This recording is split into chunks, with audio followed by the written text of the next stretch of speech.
আর বাংলাদেশে ভারত বিদ্বেষের বিষ এই মুহূর্তে চরমে। কট্টরপন্থীদের হাস্যকর হুমকির বিরাম নেই। এরই মাঝে সে দেশে চলছে সংখ্যালঘুদের ওপর অত্যাচার, পুড়ছে বাড়ি, যাচ্ছে প্রাণ। এরপরেও অনেকেই অকুতভয়। ভারতের প্রতি আমাদের অনুরোধ, আমাদের স্পষ্ট বার্তা, আপনাদেরকে প্রতিবেশী হিসেবে সম্মান করি, আপনারাও আমাদেরকে সম্মান করতে শিখুন। ভারত থেকে চোখ রাঙাই আর বাংলাদেশ শাসনের চিন্তা করবেন না। বাংলাদেশের মানুষ এখন চোখে চোখ রেখে কথা বলার সাহস সঞ্চয় করে। আমরা কারো আভ্যন্তরীণ ব্যাপারে হস্তক্ষেপ করা পছন্দ করি না, আমাদের ব্যাপারেও কেউ হস্তক্ষেপ করুক তাও আমরা চাই না। অস্থির বাংলাদেশ, তীব্র ভারত বিদ্বেষ, কট্টরপন্থীদের হাস্যকর হুমকি বন্ধ হচ্ছে না। ক্ষমতা যেমনই হোক, হুমকি আছে 16 আনা, বারবার ভারতকে নিশানা। আপনি যখন সব জেনে শুনে শেখ হাসিনাকে আশ্রয় দিচ্ছেন এবং আপনার সেখানকার কিছু রাজনৈতিক দল এবং মিডিয়া বাংলাদেশের বিরুদ্ধে ভয়ঙ্কর রকমের অপপ্রচার দিচ্ছেন যে বাংলাদেশের সংখ্যালঘুদের উপর অত্যাচার হচ্ছে, বাংলাদেশের পরিস্থিতি খারাপ, বাংলাদেশে মানুষের কোনো নিরাপত্তা নেই, কিন্তু এরই মধ্যে ভিসা রেস্ট্রিকশন করেছে, ভারতে যেতে না দেওয়ার বহু পদক্ষেপ নিয়েছে। এটাই বোঝা যায় যে আপনারা হাসিনার মাধ্যমে বাংলাদেশে একটা কলোনি করার, উপনিবেশ করার আপনার প্রচেষ্টা চালিয়েছে। মোদী সাহেব কি বললো যে 16 ডিসেম্বর ভারতের বিজয় দিবস। তিনি একটা টুইট করলেন, সেই টুইটের 6টি লাইনের মধ্যে বাংলাদেশের একটা শব্দ তিনি উচ্চারণ করেন না। আপনার স্বাধীনতার চেতনা কোথায়? এই দেশে যে সমস্ত বুদ্ধিজীবীরা ওই চেতনার কথা বলেন তারা একটু বর্জন করলেন না কেন? আপনারা চুপ কেন? তো আমরা কি পিন্ডির হাত থেকে মুক্তি পেয়েছিলাম দিল্লির হাতে বন্দী হওয়ার জন্য?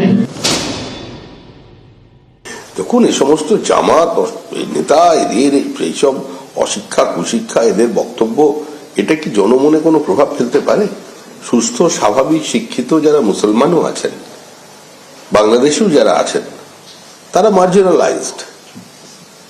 আমরা তো সমস্ত মুসলমান সমাজের কাছে বলছি যে যেটা আপনাদের পথ নয়। উত্তাল বাংলাদেশে ফের আক্রান্ত সংখ্যালঘুরা। মঙ্গলবার বন্দরবনের একের পর এক বাড়িতে আগুন লাগিয়ে দেওয়া হয় বলে অভিযোগ। সংখ্যালঘু প্রধান এলাকা পুড়ে ছাই, কাঠগড়ায় কট্টরপন্থীরা। 20 বছরের আগে থেকে আমরা এখানে দখলে ছিলাম। 19টা ঘরের মধ্যে 16টা ঘর পুড়ে গেছে। এর আগে আমাদেরকে একটা হুমকি দিচ্ছিল, এরা বিভিন্নভাবে আমাদেরকে ঘর বাড়ি পুরা দিবে আর আমাদের বিভিন্ন জানে মেরে ফেলার একটা হুমকি করছিল। গত মাসে বাংলাদেশের ইসকনের সন্ন্যাসী চিন্ময় কৃষ্ণ দাসকে গ্রেফতার করা হয়। তারপর থেকে সে দেশে সংখ্যালঘুদের ওপর নির্যাতন বেড়ে গেছে বলে অভিযোগ। চিন্ময় কৃষ্ণ দাসের আইনজীবীর ওপরেও হামলা চলে, তারপরেও তিনি অকুতভয়। আমি আশঙ্কা করি না, বিভিন্ন লেখালেখি হচ্ছে, ওইটা আই ডোন্ট কেয়ার। আমরা মানুষের সেবা করি, সেবা করতেই থাকবো। আমি কোনো পলিটিক্যাল আইডেন্টিটি আমার নাই। আমি সারা জীবন লড়াই করেছি, এখনো যার জন্য যেই নিগৃহীত নিপীড়িত তার জন্য আমরা কোনো ভয় পাচ্ছে না, আমার ওই মুহূর্তে কোনো ভয় নেই। He is a brave person. উনি নিজে হি ডিসাইডেড টু ফাইট, উনি নিজে ফাইট করছেন। Is a brave person. News 18 Bangla.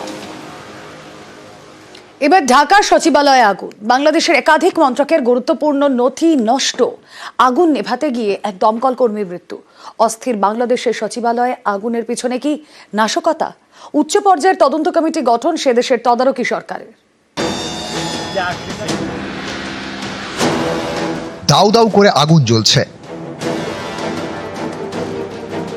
কোনো সাধারণ বিল্ডিং নয়, এটা বাংলাদেশের সচিবালয়।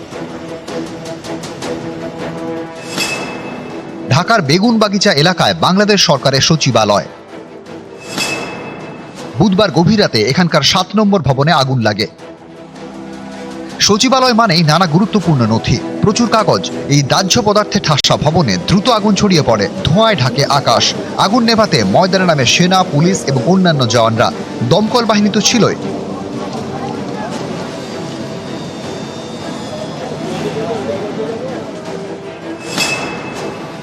দমকলের 19টি ইঞ্জিনের 5 ঘন্টার চেষ্টায় সচিবালয়ের আগুন নিয়ন্ত্রণে আসে।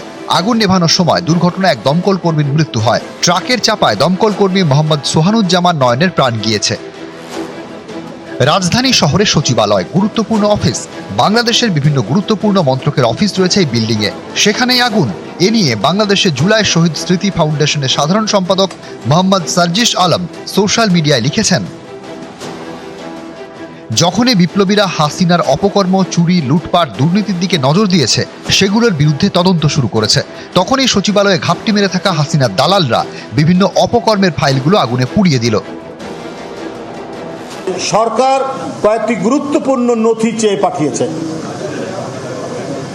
সরকারের পক্ষ থেকে। এই নথি চাওয়ার পরেই গতকাল গভীর রাতে এই আগুন, এটা জনমনে বিরাট প্রশ্ন দেখা দিয়েছে। না, শর্ট সার্কিট যেটা করে না, এটা কোনো পরিকল্পনা আছে, এটা পরিকল্পিতভাবে কোনো আগুনটা লাগাই দিছে। ভিতরে যত নথিপত্র আছে কিনা পুড়ে গেছে। আমরা সব তো এখনো আইডেন্টিফাই করতে পারি নাই, মনে হচ্ছে বিভিন্ন এটা জায়গা থেকেই হয়েছে। সচিবালয়ের আগুনের পিছনে কি নাশকতা রয়েছে, কোনো ষড়যন্ত্র? এটার ব্যাপারে আমরা একটা তদন্ত কমিটি গঠন করে দিচ্ছি। ক্যাবিনেট সেক্রেটারি অলরেডি ইনস্ট্রাকশন দেওয়া হয়েছে, হোম সেক্রেটারি অলরেডি ইনস্ট্রাকশন দেওয়া হয়েছে একটা তদন্ত কমিটি, হাই পাওয়ার একটা তদন্ত কমিটি করে দেওয়ার জন্য। এটা ইনভেস্টিগেশনের আগে আমি তো বলতে পারবো না, ইনভেস্টিগেশনের পরে আপনাদের আমরা জানাবো। গত কয়েক মাস ধরে বাংলাদেশ উত্তাল, সংখ্যালঘুদের বাড়ি ও ধর্মীয় স্থানে হামলা, খুন, আগুন, কিছুই বাদ নেই। এবার সেদেশের রাজধানী সচিবালয়ে আগুন। নিউজ 18 বাংলা। পাসপোর্ট মামলায় পুলিশকে ভর্ৎসনা এবং নথি ভেরিফিকেশন নিয়ে বিচারকের রোষে পুলিশ।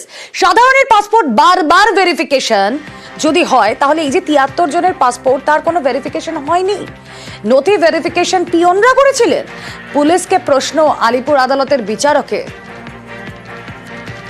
পাসপোর্ট মামলায় পুলিশকে ভর্ৎসনা, নথি ভেরিফিকেশন নিয়ে বিচারকের রোষে পুলিশ। সাধারণের পাসপোর্ট বারবার ভেরিফিকেশন, 73 জনের পাসপোর্টের কোনো ভেরিফিকেশন হয়নি কেন, নথি ভেরিফিকেশন পিয়নরা করেছিলেন। পুলিশকে প্রশ্ন আলিপুর আদালতের বিচারকের। কথা